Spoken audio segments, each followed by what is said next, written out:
Wait a minute. Kung ganun pala, lahat ng mga nananalo ng loto from now on, kailangan dumaan sa COA. Grabe, isang mananaya noong taong 2014 na nanalo ng mahigit 12 million. Hanggang ngayon sa kasalukuyan ay hindi pa rin daw ibinibigay ng PCSO kahit sinabi na ng Supreme Court na ibigay na ito sa nanalo.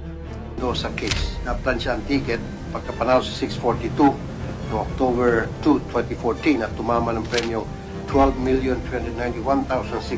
Yung ticket ay naplansya, kaya nagkaroon ng problema, medyo may nabura ata or something like that. Inakyat ito sa Supreme Court and noong May 28, 2024, may decision ng Supreme Court telling PCSO na bayaran na itong nanalo, si Antonio Failon Mendoza. Dinidefy yung order ng Supreme Court. Totoo po na ang desisyon po ng Korte Suprema ay naging final and executory. I was there when Mr. Mendoza went to the office. But unfortunately, one of the requirements is clearance from the Commission on Audit. We refer Mr. Mendoza to the office of the COA because according to COA, it is a money claim against the government. There is this circular which need to be complied. Ang sabi po namin sa kanya, once he get the clearance, on the same day, that clearance will be presented to the PCSO. The check will be issued to him. Hindi ko po maintindihan, nanalo siya ng loto, yung ticket na yun, nagka-problema lang, naplansya lang, kaya nga kinukontest ninyo. Pumunta sa Supreme Court, at sabi ng Supreme Court, bayaran nyo na. Dadaan pa sa COA, bakit kailangan dadaan sa COA? Paki-explain nga po, in layman's terms.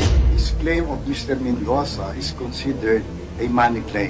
A demand for payment of a sum of money, reimbursement or compensation arising from law or contract. Wait a minute. Kung ganun pala, lahat ng mga nananalo ng loto from now on, kailangan dumaan sa COA.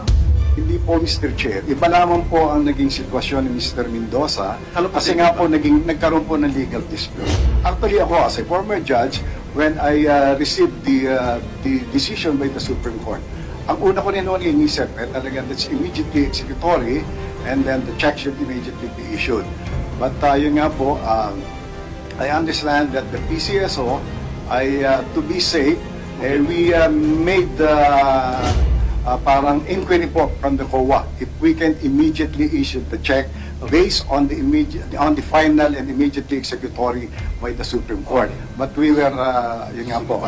What's holding up COA to issue a clearance to Mr. Antonio Mendoza para maklaim niya yun? I understand po, hindi po siya nag-file ng hinihingi po ng COA. Ano po hiningi nung? I'm not aware, sorry, Mr. Chair.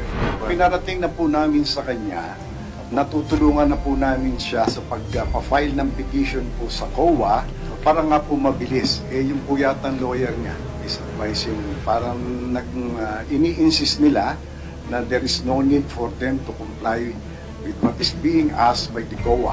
Kaya po nagtatagal. Nagbigay na nga po kami ng certificate of non-payment na pwede po niyang gamitin sa pagpapile po ng petition sa COA. And then, pag pinahal niya po yung petition sa COA, ano pong susunod na mangyari sana?